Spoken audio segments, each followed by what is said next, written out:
সরকারি জায়গায় মসজিদ করলে জুমার নামাজ হবে কিনা?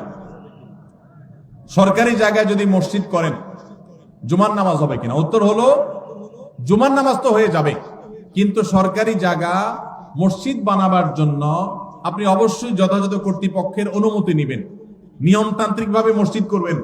মসজিদ আল্লাহর ঘর, সেটা এই জন্য যেখানে সেখানে করবেন। সরকারি জায়গা পাইলেন আর মসজিদ একটা বানায় দিলেন, আদৌ দরকার আছে কিনা সেটার কোনো বিবেচনা নাই, এটা করা উচিত না। তবে এটা ঠিক, মুসলিম প্রধান দেশে মুসলমানদের নামাজ পড়ার জন্য একটা সরকারি বিরাট বড় এরিয়া আছে, সেখানে অনেক মুসলমান বসবাস করে, সেখানে নামাজ পড়ার জায়গা করে দেওয়া সেখানকার কর্তব্য ব্যক্তিদের কর্তব্য, তাদের কাছে সেটা আদায় করতে হবে। কিন্তু তাই বলে আপনি চাইলেন আর খেয়াল খুশি মতো যেখানে সেখানে মসজিদ করে নিলেন, এটা করা যাবে না। সরকারি জায়গা না, শুধু অন্য কারোর জায়গাতে এরকম মসজিদ করা উচিত না। তবে যদি করেন কেউ, সেই জায়গায় নামাজ আদায় করলে নামাজ হয়ে যাবে, কিন্তু নিয়মতান্ত্রিক ভাবে মসজিদ আদায় করতে হবে, বানাইতে হবে।